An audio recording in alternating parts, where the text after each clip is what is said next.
Today, it's the first and also last ChillPoint in November. This is ChillPoint.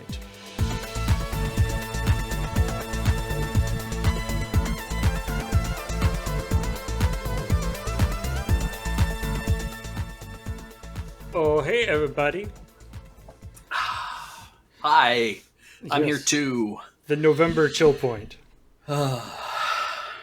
Right, the only November chill point, maybe? Yeah. It's just the November is just such a relaxed, nothing happening month that we didn't feel the need to do more than one ChillPoint. No, right? Yeah, I still got my my Dawn Guard banner behind me here. B just got I got a friend. a little extra Lego, not Lego, but not Lego block friend there. You want to see it up close? It's massive.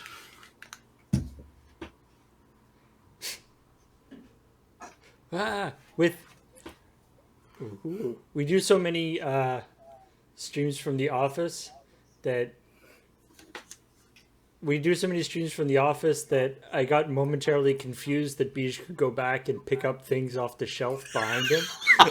I was like, that's just green screen. That's not real.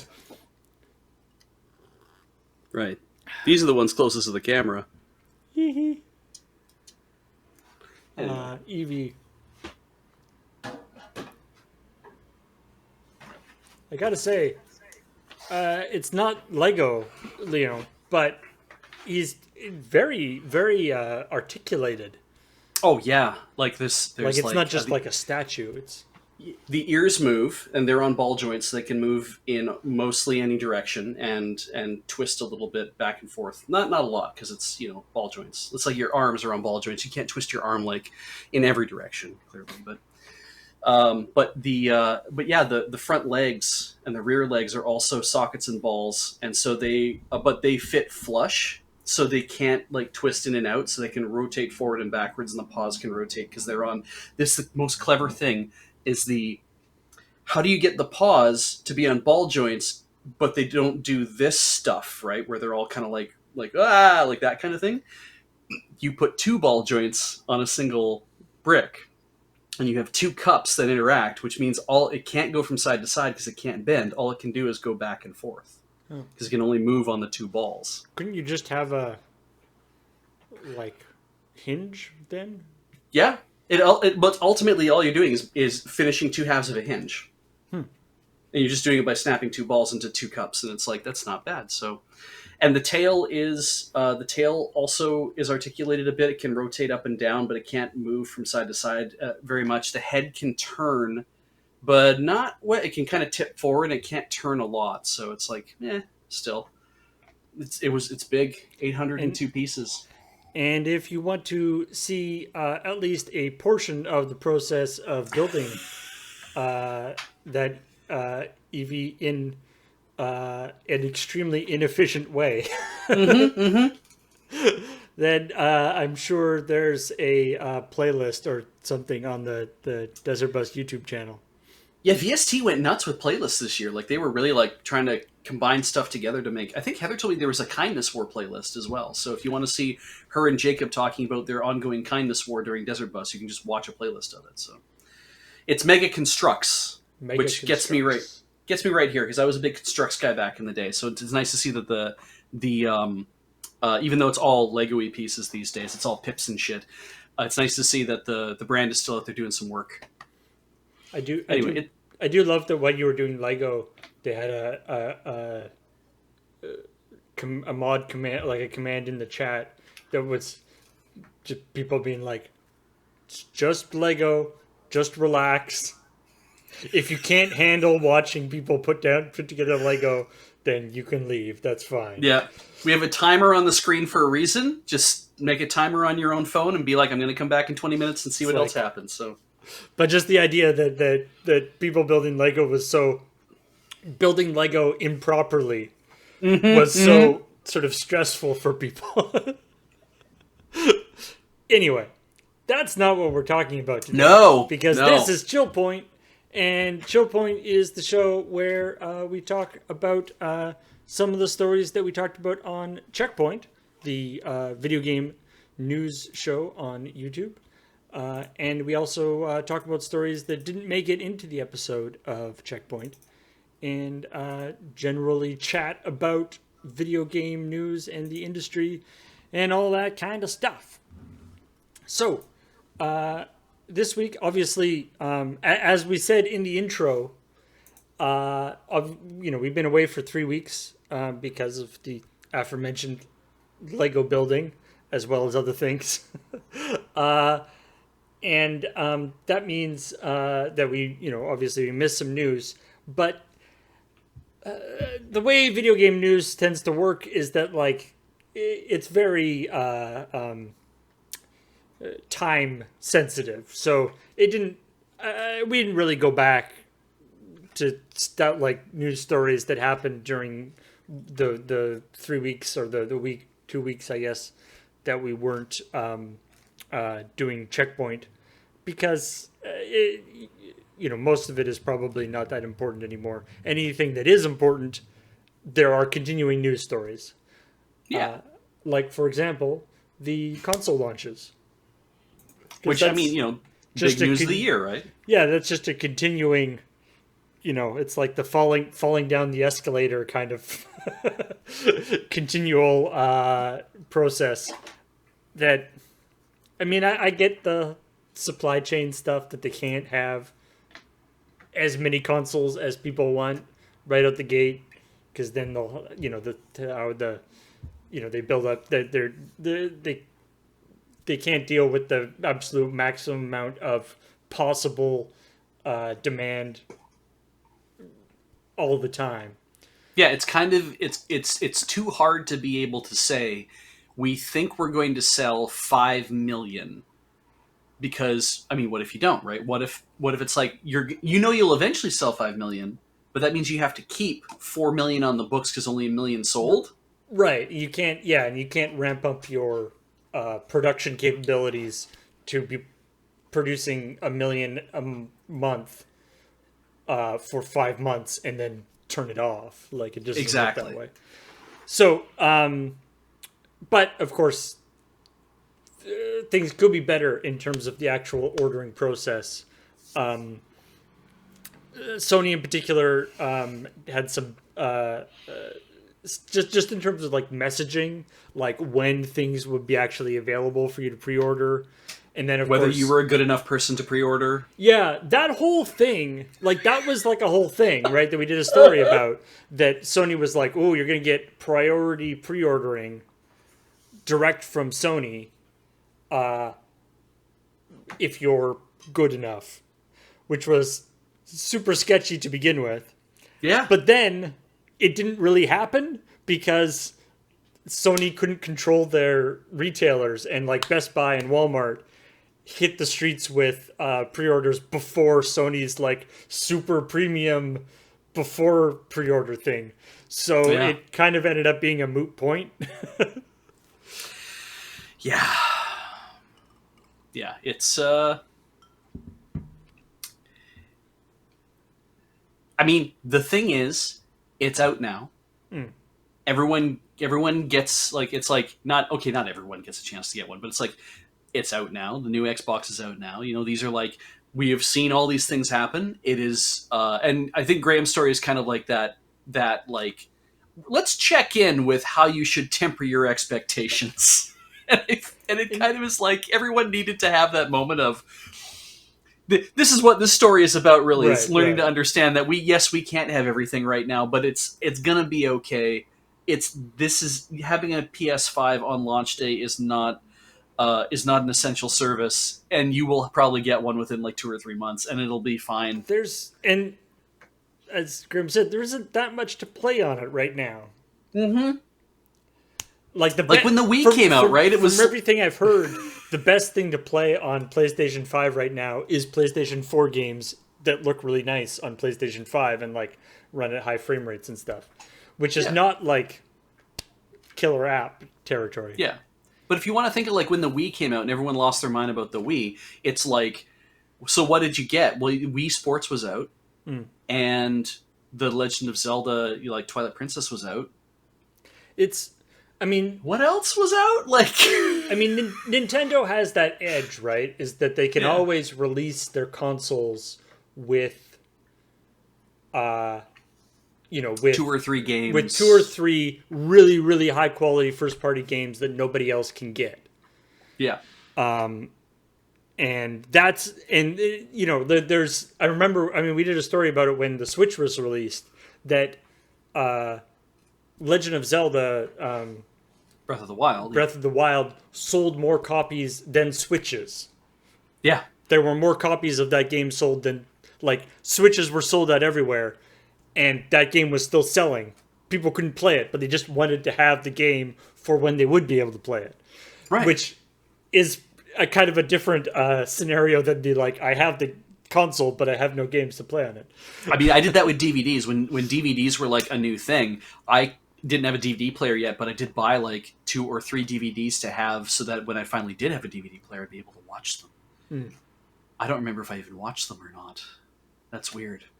But yeah, it's kind of the, and I mean, when the Switch came out, what did it have? It had Breath of the Wild and 1-2 Switch. Like, I mean, so the library wasn't the deepest for like a lot of consoles when they first come out. And it's okay to feel like you'll get there eventually. Don't worry, right? Didn't Odyssey come out pretty quick too? It did come out pretty quick, but it wasn't a launch title. It was like about 3 months later, 6 months later, or something like that. So, but anyway, it's all part of growing up and becoming an adult, is learning how to deal with this sucks, but whatever. And we didn't mention the story, but I know Sony has committed to doing another like that they're going to do a restock before the end of the year. All right. Which is an odd thing to say, in the sense that they've said before the end of the year, not before Christmas. Right. Which makes me think that it'll be either like in that 5 days, or it'll be before Christmas, but not so much before that you'll actually be able to get one for Christmas. Yeah. So they don't want to give anybody some any false hope. Yeah. Yeah. Now, speaking of Legend of Zelda, yes. Yeah, I appreciate the number of people in the comments this one that that enjoyed Ian's picture. And thank you for doing that. Oh, big thanks to Ian. In the when we were writing this story, or when Beej wrote this story, he was like marking out what pictures he wanted, and for the like when he mentions Mobile Suit Gundam, he was like, "Is there some way we can have a collage of like Ian's face with like a Gundam?" And I was like, and I just messaged Ian, is like, "Could you take a picture of you looking sad with a Gundam?" To which, when you showed it to me, in the next like 2 hours, and I had to know, because it's about how the whole joke is predicated on the fact that Hyrule Warriors: Age of Calamity has come out, and it has sold it sold 3 million copies, which is more than any other Muso game. It's only been out for a week, and there were 5 Dynasty Warriors Gundam games made. In total, they do not exceed 3 million sold. Oofa. And so I was like, this is a great chance for me to poke my friend in the eye. And I love that, because when you show us the picture before the thing, and I'm dying laughing, I'm like, did you tell him why? And you did. You gave him the text of the story so he would know the kind of emotion he had to reproduce, and I was so happy. I mean, I feel like if I had said, even if I hadn't given him the text of the story, if I had said, Beej wrote a story about how Hyrule Warriors: Age of Calamity is selling much better than any of the Mobile Suit Gundam games, Dynasty Warriors games, I feel like he would probably know the vibe that you were looking for. Yeah. he got it in one. Like, yeah, you two have known each other long enough to know how that story would go. Yeah. And I have precious little opportunity to do stuff like that to Ian, and he has a stream every 2 weeks where he can really just hand me my ass if he wants to, which I appreciate. So it's it's like, if I get my opportunity, I'm going to take it. But yeah, like Hyrule Warriors coming out, Age of Calamity coming out. I watched Heather play the demo, and it looks astounding as a means of being. It's weird that Nintendo said, "Hey, Koei Tecmo, we want you to make a spin-off game that is the prequel to one of our best games we've ever made." This is the and has to establish story. This is the second Dynasty Warriors Zelda game, right? Correct. No, it isn't. It's the third. The third. Oh, okay. Yeah, the second one is right there. Hyrule Warriors Legend. It has that big kind of clock-looking compass. Right there where my finger's pointing. So that came out for 3DS, and that was basically the original Hyrule Warriors, which came out for Wii U. It got a version of it made for 3DS, introduced new characters and a couple other things. Then they made Hyrule Warriors Definitive Edition, which kind of crammed everything together from those two and put it on the Switch. But that I don't think counts as a new version of it's a new version of the original game, but it's not a new game because it's kind of Warriors and Legends being shoved together. This is literally like, the best way to think about it is this is the third in the series, but it is actually the prequel to Breath of the Wild. And that was weird that they said to Koei Tecmo, "We love this game and we want you to tell the story that existed before the story we've already told in a mainline Zelda game." But I also kind of like this sort of implication that, like, you know, Zelda. Typical Zelda games have a certain, a style of gameplay, right? Obviously, that is what everyone loves about Zelda games. Link running around doing various quests and doing all this stuff. I like the idea that the prequel, like the Age of Calamity, what led to Breath of the Wild world being like what it is not that, like, Nintendo is like saying that what led to that is not something that can be represented by one guy running around hitting things. It's like a big, huge. It was war. It was a kerfuffle. Is really what it was. It was a big kerfuffle.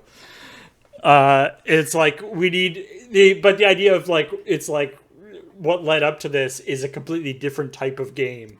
Yeah, which is kind of a neat idea. Yeah, it's like if you were playing like Persona 5 and it's like, but I want to know the story before Persona 5, and it's like, well, it's a rail shooter. It's a top-down spaceship rail shooter. That's how we're going to tell the story. It's like, really? Yeah, well, that's what happened. It's like, okay. Or like a racing game or something, like before they were racing. Who knows? Yeah. But yeah, what I liked about the story, though, too, was being able to kind of point out just some of the, because it's little things, right? It's like they sold a lot. Twitch forgot the time zone existed, so they were handing out bans. That's kind of the official. It's not official. That's the unofficial understanding of what happened there. Is that it's probably due to Twitch just not getting people. They thought people were playing it early, but they were actually just playing it whenever. Yeah, they were breaking embargo, but it's like, no, I'm from Australia or New Zealand or the part of Europe that just woke up, even though that California's just gone to sleep or whatever. And then I also love that Switzerland got the ugliest goddamn package with 3 different logos, and I don't know why they thought that was a good idea. Because if it was me, I would have designed this, and I would have had, it down below where it says Age of Calamity, I would have had all 3 of the subtitles just stacked one below another. And yeah, that's not ideal because Hyrule Warriors isn't translated. It's just the Age of Calamity. Also, doesn't Switzerland? I thought Switzerland had 4 languages. Yeah, I think they might actually, but I think whatever. It's like Swiss is a language unto Swiss itself. German, yeah, because German, French, and Italian are their three official languages. But Swiss German, I think, what they might call it. Somebody's going to tell me what. Oh, Romanian apparently is also an official language. But just the idea that it's like, why not? Like, you could have made a lenticular cover just for Switzerland that when you turned it, it would just change just the text on the bottom to say all 3 languages, right? Romansh, not Romanian. Okay, thank you. All right. Anyway, but yeah, and then the third thing being Actually, no, that was the third thing. And then I just wanted to have some fun because it's like, hey, we have French in this country, and the only French we actually have on this is the part that says teen adolescent. Right below there, you'll see it says teen adolescent, and it's like Yeah. that's the only French that's on the front of the cover. I mean, I'm obviously a native English speaker, but I do sympathize with the Quebecois thing. Like they do definitely like the. It's hard to disagree that the French version of things is often like a very much an afterthought. Yeah, They always get the like little subtitle or like the reverse side of the thing or the it's always like kind of not the best. Like it's yeah, it'll be like a very much a secondary it's tough being thing. second banana, really. And I do love the fact though, like that the picture that we used, I put Hyrule Warriors into my system, started it up, it immediately asked me what language I wanted everything in, and I was able to choose Français Canadien. Mm. And also Francais. I could choose English, Francais, Francais Canadien, and I was kind of like, oh, then that's what I'm going to put. It's Francais Canadien for voice and for text, so we can use that as a counterpoint to me being like, are they all learning English now to Interesting. play video games? Ha ha ha! It's like, no, literally, you can choose French Canadian. So so you so it has does it have actually have different subtitles for French versus Quebecois, like versus French Canadian? I'm going to assume it does because I'm going to assume that anything they do slang wise will be different somehow. Interesting. Yeah, but because I don't speak French anywhere near as well as I did when I was in high school, and that wasn't well. And then B, don't really want to play in French. I have no way of being able to tell what the translation's like. So Yeah. anyway, all right, I'll leave this story alone. We can move on. All right. On to what I was talking to. So this story about Crusader Kings 3 patch notes, which, I was talking to Grim about this, and we both we fully acknowledge this story is very much low hanging fruit in the sense that there's barely any writing on our part. Like it's literally Yeah, just reading out the patch notes, but they're yeah, so good. yeah. Shocking that it's like that you can have such a good time because I know that people sometimes write funny patch notes for a game where it's like, oh, this funny thing and it's entertaining to read. This is like, no, they literally just said, here's what we did, and it's like And it's but that's I mean, they know that they're silly. Like they know yeah, that they know that but they play it fully straight in the patch notes, which I do like. yeah. But yeah, these are all real patch notes. The Cucumber King is no longer unintentionally a kinslayer due to wrongly assigned father. When I was like what got me like initially was when I saw fixed a child's favorite toy crashing the entire game. I started to giggle to myself behind the mic. Mm. And then when he said spouses and lovers will only act as your wingmen if they're okay with you betting someone else, I was like, I can't. I have to stop reading the. I have to stop reading the screen. I have to stop reading the prompter while he's reading, or I'm going to start laughing during the thing. And then when he said, "You will no longer call people vile as a friendly greeting," when I wasn't reading, I'm like, I have to keep reading the screen because if I don't know what's coming, I'm really going to laugh. And when we got to intelligent women no longer confront their pregnant lesbian lover to ask if they are the father of that child, stupid women, however, still have a chance to ask that question. I was like, I was almost gone. And I had to bite the inside of my cheek so I could get my shit under control so I could do the fourth story. I just love that I love the idea that that there's you have all the stats for your characters and the intelligence stat reflects how the kinds of questions that they'll ask. Right? Hey, Pete, what kind of a question is this? This is probably a dumb question, right? All right, well, make sure that the intelligence has to be below a certain level to ask this. Okay, Yeah, great. yeah. Whoo! And this is by no means the extent of it. I highly recommend looking up the Crusader Kings 3 1.2 update patch notes for even more extensive silliness. These were just a few bits, but Also, yeah, you cannot confide in friends you do not have. Mm-hmm. That's some that's Big some 2020 mood. serious mood there. Yeah. Yeah. Also, I like in the comments, Grim says, uh, it's staggering this game doesn't collapse in on itself under the weight of holy wars and incest. And people in the comments are like, oh, it does. It does do that. That's part of the fun. Hey, let's be fair. Europe almost collapsed in among itself because of holy wars and incest. So sure. Yeah. Yeah, Crusader Kings is getting into that like Eve Online territory where I like hearing about it. I don't know if I'd like playing it very much, but I love well, it's this idea that like a lot of it is based in. I mean, you can mess around with stuff, your starting Yeah. conditions, but Yeah. fundamentally, most of it is like set up as reality. At least when you start, but then presumably the stuff that you do starts making it, this alternate history that diverges from what actually happened. Yeah, and I think somebody who like if you're a skilled enough storyteller to be able to take something like what's happening in CK3 or in Eve or in Dwarf Fortress, for example, and you're able to distill that down from dozens of hours of gameplay into a story that takes like 20 minutes to tell or an hour to tell, Mm. um, then yeah, that's kind of accomplishing what we wanted out of games in the first place as people, is to be able to relate interesting, fun situations to other people. I mean, that's why and I harp on about that in my improv for role players um, seminar that I did. Is it's like people who role play games are people who just love to tell stories, and so you have to remember that that's how that works. And CK3 is a story generator. That's what it's for, is to help you is to do things so that you make an incredible story that you didn't expect. Yeah, like you could almost imagine somebody like you play through a bunch of Crusader Kings 3 and then like use that as the world that you're like run like an RPG in or something. Right? Yeah, that's so true, right? You could literally then go home at the end of a thing and be like, "We're going to meet again next month, so I have to play another few hours of CK3 to see what happens in the world that everyone lives in. What's the next thing the king's going to do?"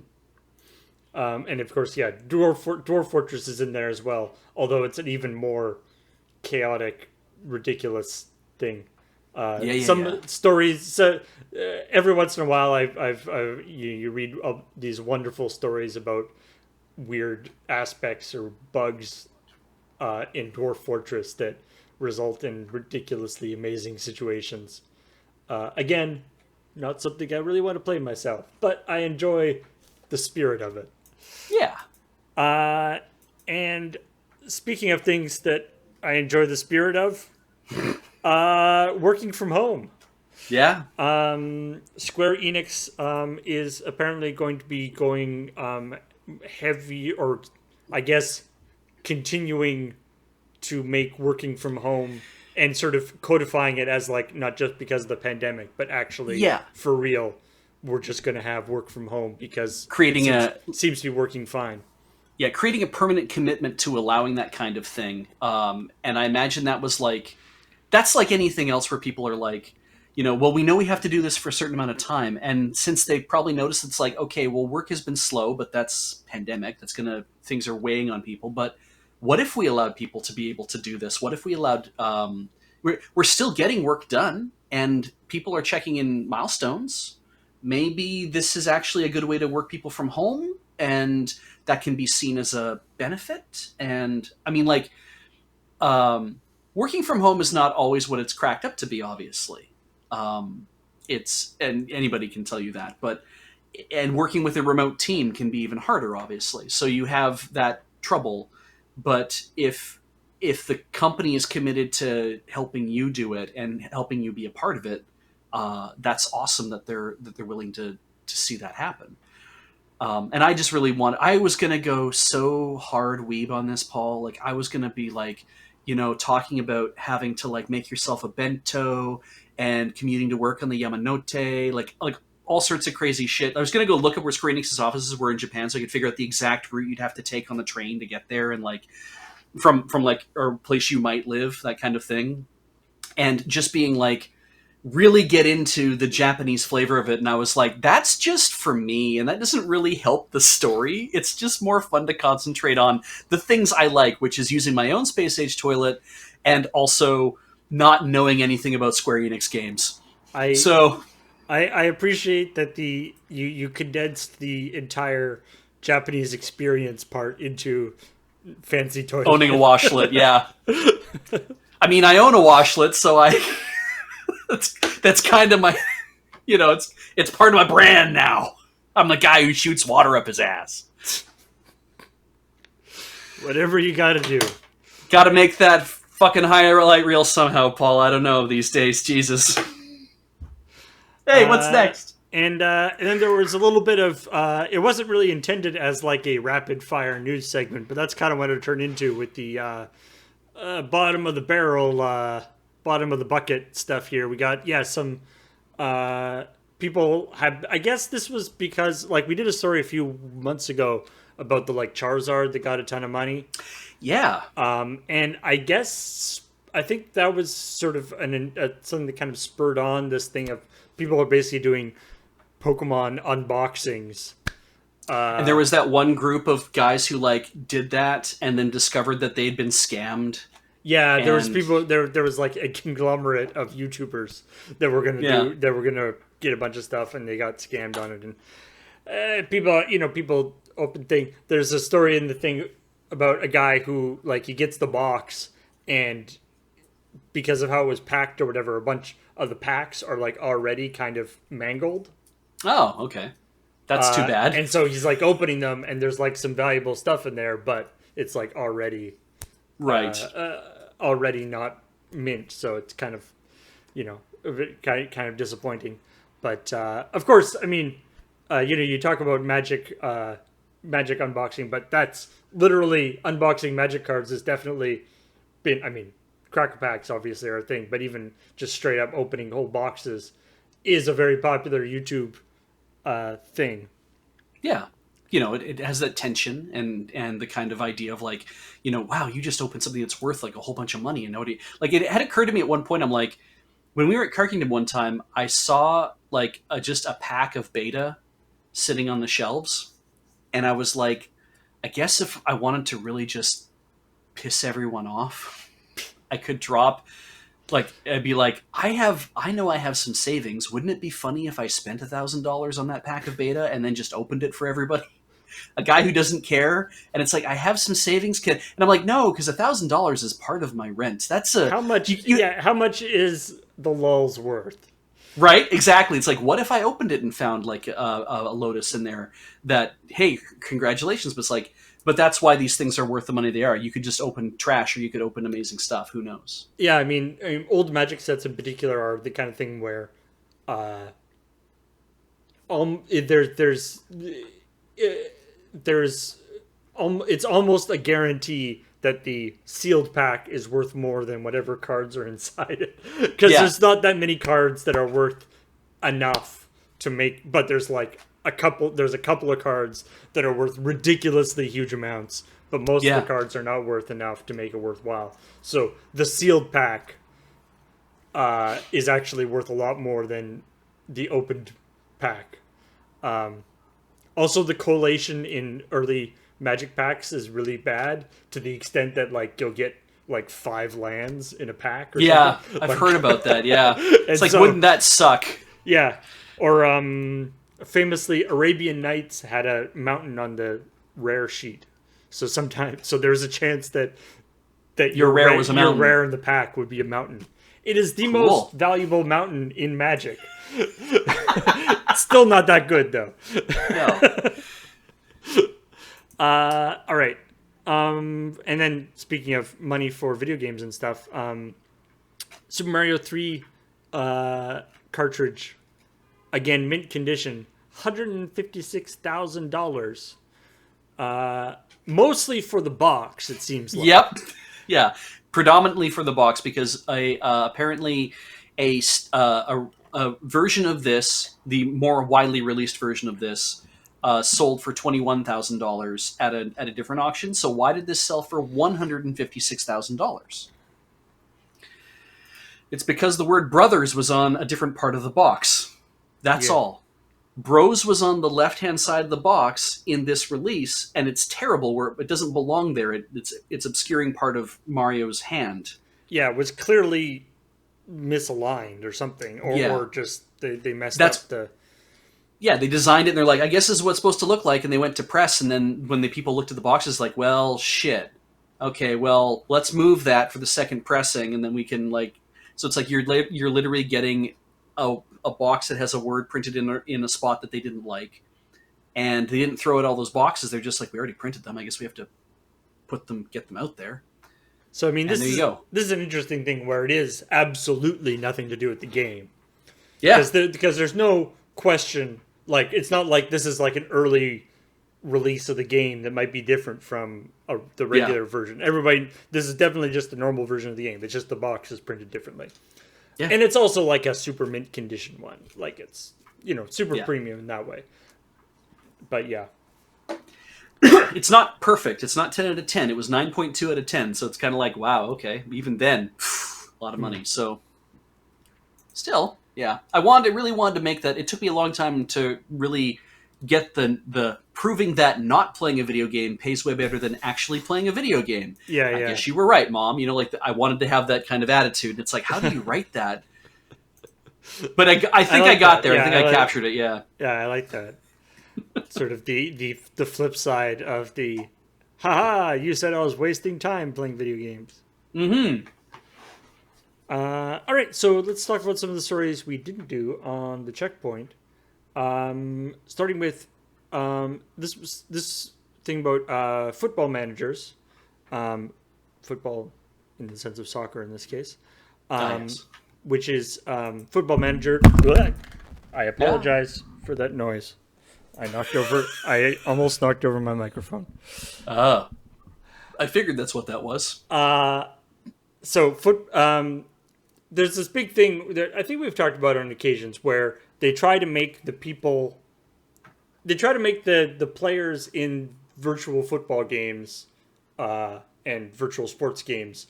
They like to make the stats reflect the Their performance. the performance of the players.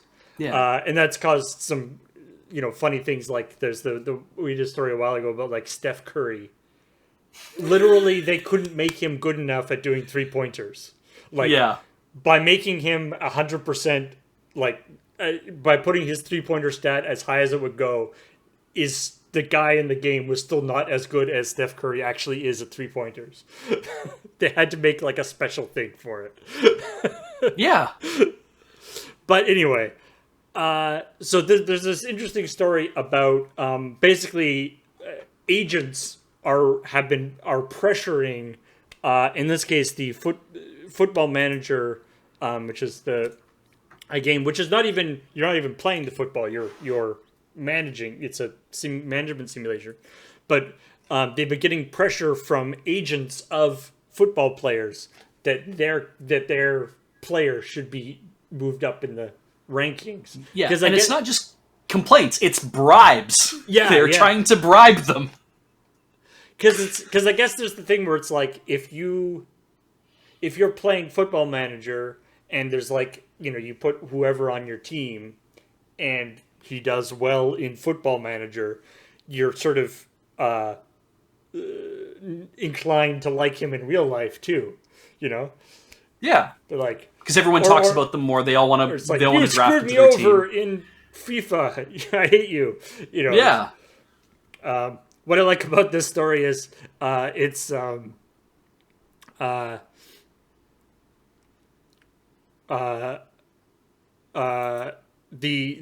been a crackdown on this lobbying and bribery on the part of managers from FIFA. Which, if you know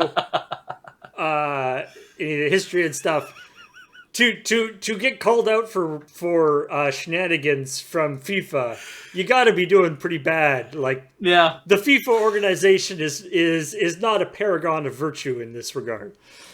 It's funny because like there's a line in the story where it says, Some clubs trust Football Manager's scouting network so much that they make real-world decisions based on Football Manager's player ratings. So if a player rating was boosted, then so too would their chances of attracting a lucrative move, which in turn would juice the agent's fees. And it's like, it's very Moneyball. Like, it's the idea that it's like, we have all these stats, and then based on all these stats, we know who's being undervalued, who has potential to break out, who, we've seen in all these different ways. And I'm like, yeah, it's just, it's a video game that's now being used to make real life decisions affecting real people's careers. Yeah. Outside of the gaming industry. Yeah, it's just the idea that that they're so sure that Football Manager reflects reality that it sort of flips. Yeah. that it's a self-fulfilling prophecy. Yeah. Let's see. We were talking. One of the other stories that I thought might have ended up in the bottom of the bucket category, in the sense of stories that are that we talk, subjects that we talk about a lot. Yeah. The Fallout 76. This isn't about Fallout 76 having a glitch yet. Because they are releasing the Brotherhood of Steel. Okay, they did have a glitch. The Brotherhood of Steel update was meant to be released on December 1st.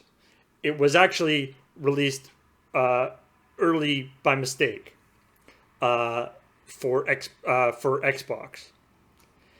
And so they were like, oops, whoops, let's roll back everybody. And then they sort of looked at what would be involved, like how much of a pain it will be to roll people back, and looked at the state of the patch of the update, and I guess they were like, you know what, we weren't gonna fix anything more, we weren't gonna work on this anymore anyway.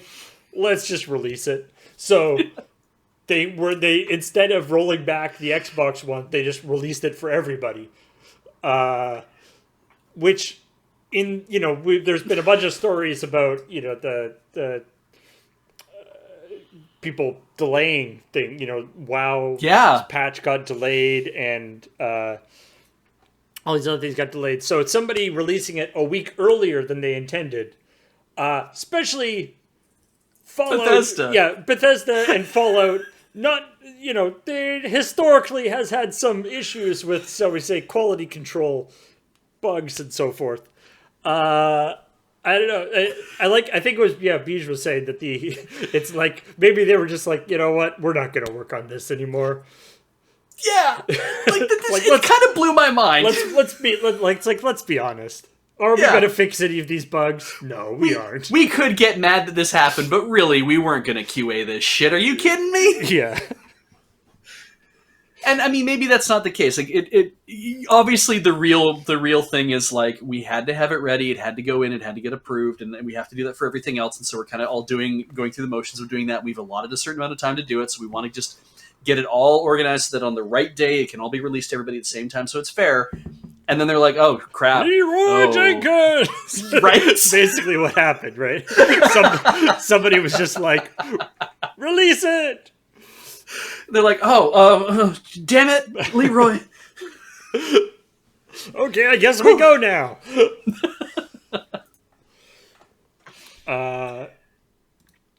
This is a good story. The emulator on the Xbox.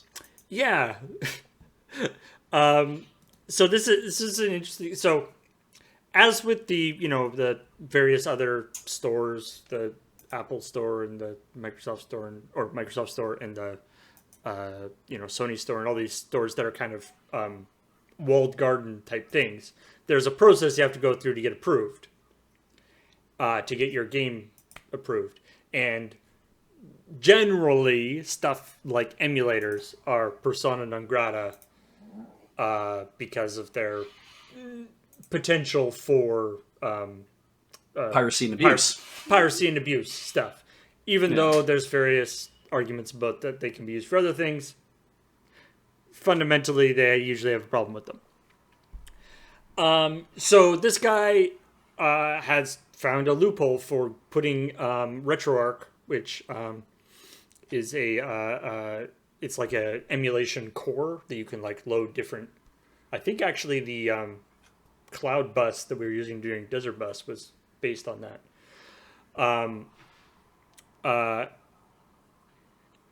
So he found a way to get it to load into the Xbox store, so you can actually install it onto your Xbox without like, because previously the only way you could get it onto your Xbox was like putting your Xbox in development mode, which did a bunch of other stuff like disconnected you from the Xbox Live and things.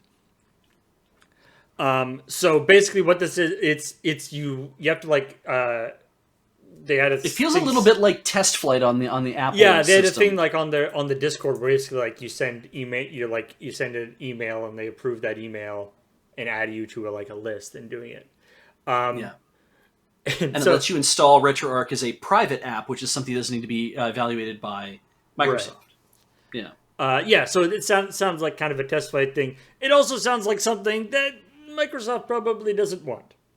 Yeah. And so I laugh at stories like this. Ars Technica is particularly good at them, but the stories like this where they'll be doing a story about it, but of course, in the process of doing the story about it, they're, for instance, asking Microsoft for a quote about it, and then it's like, you know what? In the process of doing the story about it, you are now ruining it because it only worked as long as Microsoft wasn't paying attention. Of course, us doing a story about it as well is probably not helping the issue either. But there it is. Yeah, and it's funny because after there was an update to it as well, because the person who had been working on making the retail version of RetroArch, the version of this app that can actually work, they got a hold of ours and was like, "Hey, I just want to let you know, I'm not trying to break any rules or damage Microsoft in any way, and that they are not making a profit from the app, any profit from the app. And if Microsoft had any questions or requests of me, I would be happy to work with them if they reach out to me." And it's kind of like, I mean, come on, dude! I'm just trying to play by the rules. It's like, I don't know, man. Like, I don't think he's going to get in big trouble, but like Microsoft isn't going to have any questions or requests. They're just going to be you're banned. Yeah. Oh, you're banned. You don't get to do this anymore. That's not even a request. It's just a thing that's going to happen now. It's not like an argument. There's no, and it's not like he's not even proposing that what he's doing is allowed. Like, he knows that it's not, but you can get away with it for a while. Yeah. When I go read the article, there's people in the chat who are asking about how this all works. And it's like, if you go read the article, it's on Ars Technica, which is a great resource for reading a lot of science and tech and gaming stuff as well. But they do talk about how retail mode versus developer mode and all the benefits you would get in retail mode on the Xbox. But yeah, there's a lot of information there. Go look that up. Yeah, Ars Technica, it's, I've talked about this a little bit before, but like I have a whole bunch of different sources that I pull news stories from.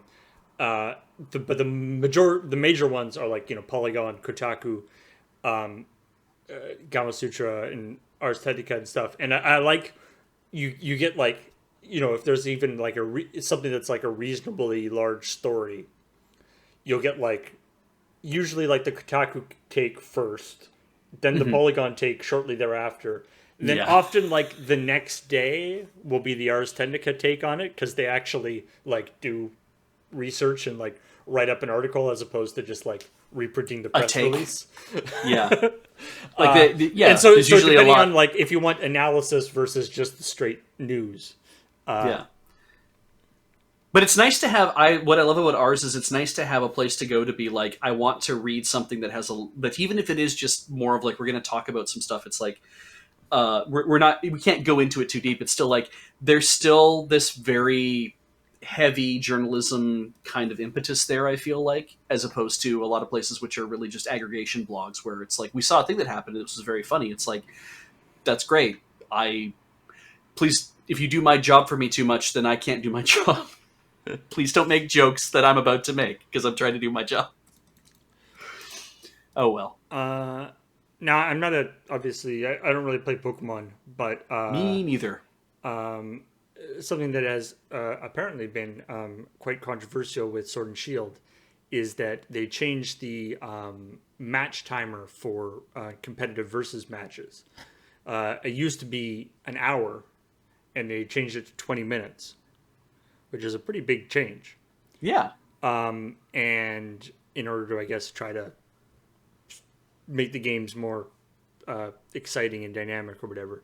But the argument is that, and so there's just recently there's been this big sort of surge of people, profession or whatever, high level Pokemon players, sort of protesting against this, saying that changing this time limit so much,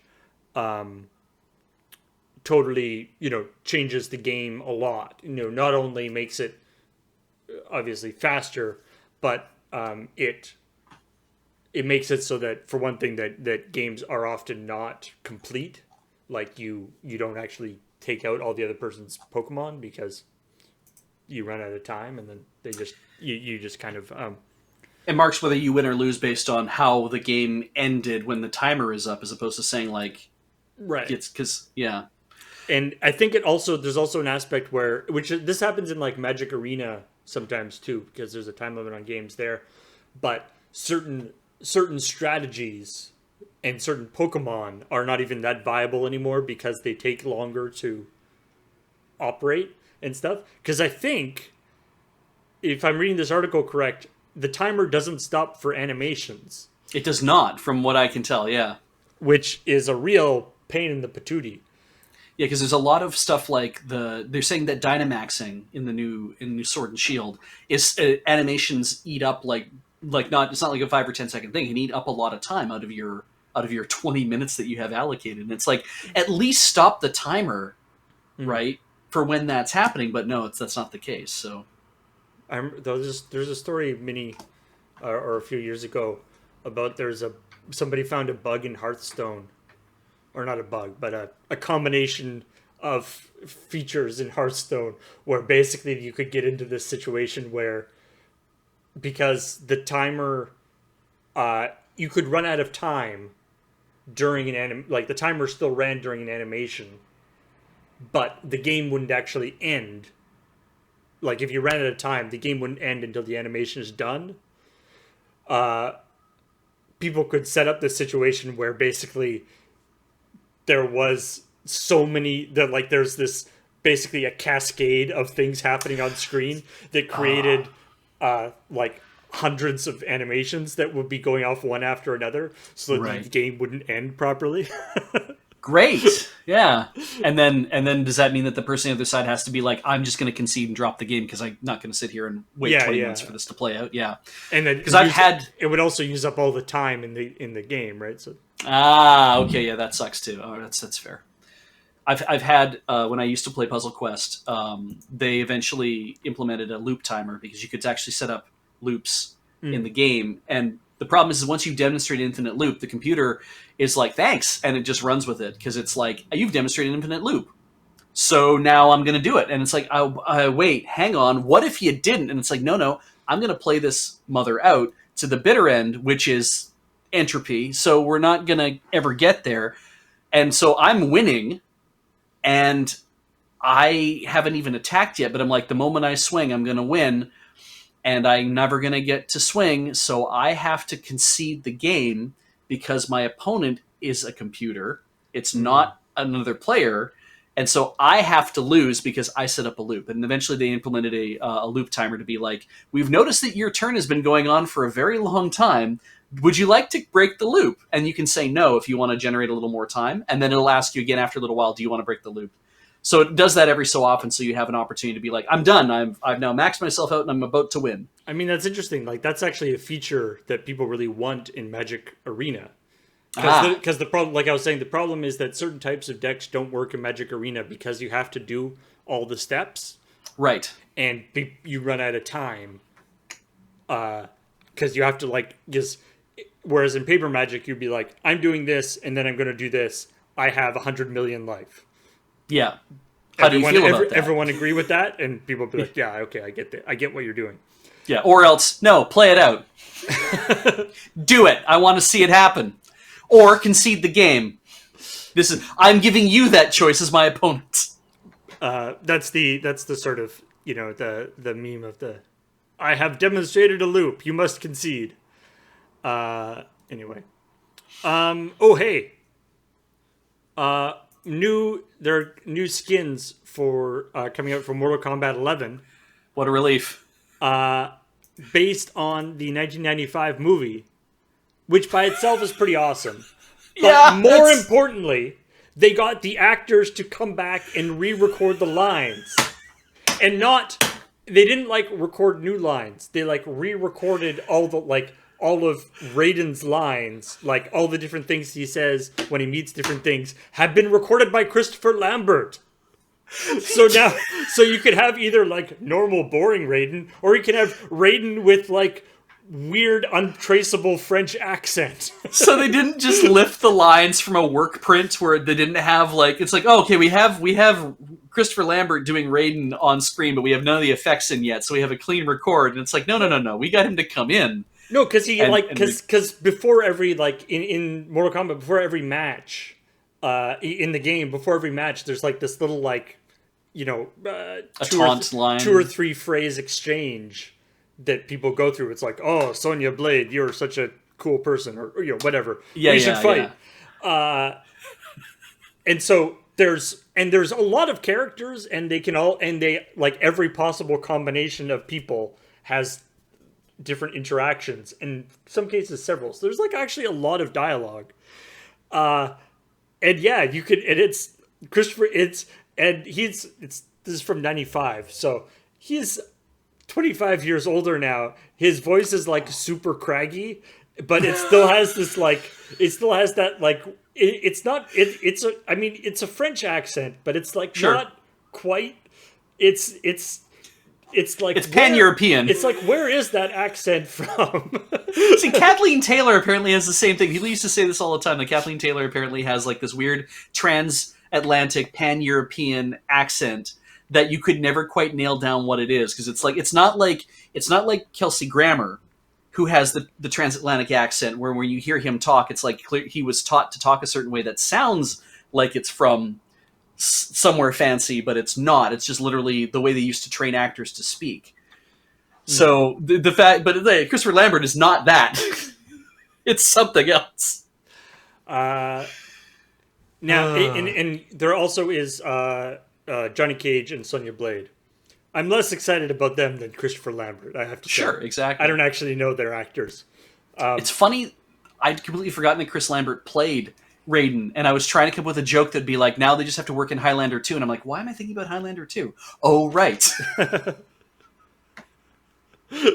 So anyway, if you play Mortal Kombat 11, I highly recommend getting the Christopher Lambert as Raiden pack, just because I would find it highly amusing.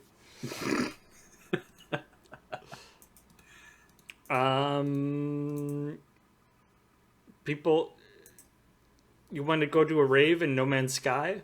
Absolutely, I do. Well, you're in luck, because there's a rave system that contains 2 different rave planets. So you can. So when you're feeling a little bit dehydrated in the main rave, you can kind of go to the sub rave on a different planet and kind of chill and have a bottle of water. Yeah. The entire planet is just a constant rave. Oh my god. Basically, it's the entire planet is bioluminescent. One is bioluminescent blue and one is bioluminescent red. And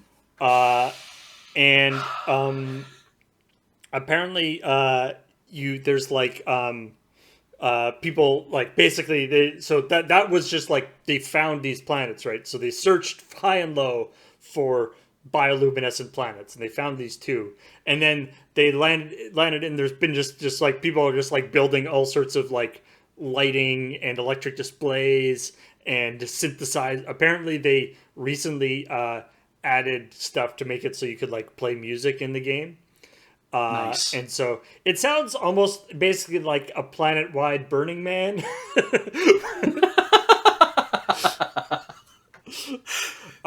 This sounds rad. Yeah. Yeah, like it sounds pretty amazing. That it's just like, hey, let's go to Ray. It's I love that idea that it's like an entire planet can be one thing. And you know what I like about that too is that and this is going to be my sidetrack thing about Fortnite being a place for people to gather, and then events will happen, right? Like Marshmallow plays there or whatever. Um, and I don't even know who Marshmallow is as a DJ, but that's popular for people who know who he is. That's great. And I'm like, this is different. This is the community saying we're going to turn this into a place to have a rave. But Yeah. you could really try to work with Hello Games to be like Hello Games could be like, you guys are building a rave planet. Did you want us to try to secure you a couple of DJs to come play? Like, we'll help work that into a game if you want. Like, I see that kind of thing developing where it's like, maybe somebody wants to do that. Maybe a DJ wants to, or a few DJs would want to come play a set on this planet in game and become more of a community built uh, operation as opposed to something that they set down from the developer. I do like that because it wasn't something the developer like it's the algorithm, the procedural generation universe that is such a big part of No Man's Sky. Mm-hmm. Once bioluminescent planets were, or that biomes that were bioluminescent existed, then it was like, okay, so they just looked around for places where they looked around for somewhere where there were two in one world, which one whole system. Yeah, that's really cool. So anyway, it seems very silly, and also I love the idea that like in in like Star Wars, there's like, oh, Dagobah is like the swamp planet. Yeah, and like this other thing, or Warhammer 40,000 has like, oh, this is like the like manufacturing planet, and it's completely covered in big machines that spew smoke and everything. I like the idea that in that kind of like super galactic world building thing, that it's like, oh yeah, that's the rave planet. That's where we have parties. Exactly. Yeah. You guys want to drop by Plur 5 for the weekend? And it's like, I mean, I was there last weekend. It was determined that having individual raves on different planets was inefficient. So we consolidated all the raves into one planet.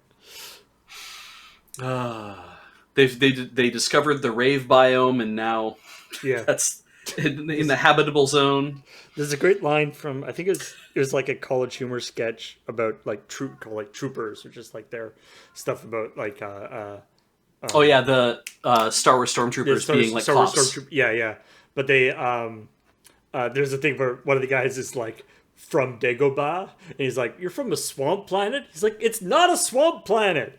The first people who landed on it happened to land in a swamp and didn't bother looking anywhere else." There's all sorts of nice places. Yeah. The idea that an entire planet would be a swamp is ridiculous. Dune, on the other hand, very believable. Anyway. I think that is all of the stories that were interesting to talk about. Yeah, did we miss any, chat? Do you have any you want us to talk about? Because we didn't read them. So, I could have an opinion for you in about 10 seconds, but... no, this is ChillPoint. This is not anime talk. We're not doing that right now. But anyway, thank you everybody for watching and joining us on this episode of ChillPoint. We should thank all the awesome people who subscribed during the stream. Yeah, I'm down. Starting with this person. Drazvin for 39 months. I Thank you never very know much. if the S is supposed to be silent or not. LJ Alks is a brand new sub. Hey, thank you for coming to the channel. Hope you stick around. The Dave Saw for 4 months. Who saw what the Dave saw? Just going to get up my old Dave saw and give it an oiling. Hold, no, Carter has been here 3 months. Thank you for coming back. Choristi for 67 months. Thank you. Max L. Silver has been here 28 months. Thank you very much. Cartophile for 25 months. You enjoy those maps. Possibly a little too much. Yeah. Calaveth keeps the streak going at 68 months. Welcome back. Chronic Death. Ooh, get that looked at. Death. Death. For 16 months. Do you suffer like from chronic death syndrome? It's like exploding head syndrome. It's kind of the same thing. Yeah. Nova Tiempo has been here for 27 months. That's a perfect square. Welcome back, Nova. Nova Diemp 2 is for 23 months. I figured you guys were going to back-to-back, so... Nova Tiemp 2, you're catching up. Mm-hmm. Mike Smith, 916, has been here for 77 months. An amazing streak. Thank you, Mike. Pygmy Worm for 44 months. Echo Tech Knight has been here 50 Tech months. Jesus.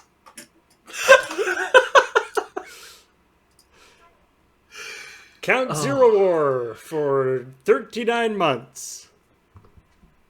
I thought I screwed up and then realized Drezoth has been here for 52 months. That's how many months there are in a year. It's true. Mm-hmm. And thank you a whole for week of years. 366 bits from Ferrobender27, Gap Filler, and Beowulf. Oof. Beowulf. Dubbits. Hey, during Desert Bus, we don't do bits or subs, do we? No. We don't, yeah. Subs and bits and all that stuff's turned off. It's very nice that you guys are back on doing this stuff again. I'm looking over here because the chat is over here. That's what I'm looking at. But it's very nice to see you guys all return, and we get a chance to say hi to you again, person by person. So yes. Keep that up.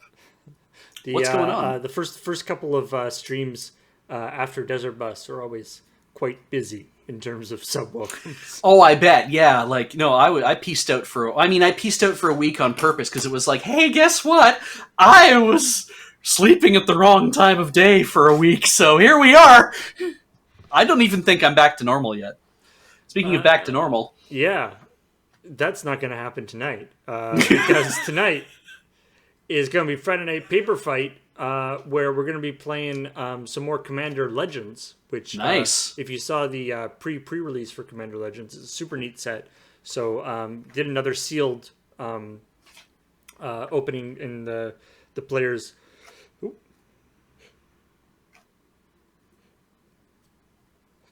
Not going to sneeze, apparently. Oh, damn. Okay. We were all waiting for it. Sneeze edging. There's people on Twitch who would pay for that, I think, yeah? Yeah. But this is going to be a very special Commander Legends game. Oh, yeah? Because it's going to be Commander Legends. I'm guessing it's a secret twist? Are you allowed to say what it is? Or I don't know if the twist has been revealed yet, but it's going to be a fancy twist. This sounds fun. Okay. It has been revealed. It is Bee's Chase. So, who knows what that means? Interpret that how you will. Maybe I'll show up. And then on Saturday, it's Loading Bay Live. Yeah. Holy Jesus. It's a variety show lure style. And so that's going to happen. Something's going to happen, certainly. And we know some of the things that are going to happen on there. So that'll be fun. I was at that meeting, yes. And then on Sunday, Rhythm Cafe, Heather and Ian are going to be playing all the rhythm games. And I don't think they had it decided what game they were actually going to be playing. But I do know that they had been talking about it, so yeah. So. And then on Monday, well. Graham is continuing on with his play it forward of Crash Bandicoot 4, which ostensibly seems to be going quite well. I know he's been enjoying the Crash Bandicoots. And then on Monday, it's Dice Friends, which says to be determined, but in fact, it is the start of a brand new Dice Friends campaign. Nice. With Jacob as the DM. Oh, well. Should be super neat. That sounds saucy. Yes. So, all sorts of cool stuff coming up. LoadingRayRun.com/live is the place to go for the full schedule. And that'll convert things into different time zones and stuff too. Keep an eye on that as we keep things up to date. And that's about it, I guess. Yeah, sounds good to me. Everybody for watching. We'll be back in a little under 2 hours with Friday Night Paper Fight. But in the meantime, talk to you later. Bye.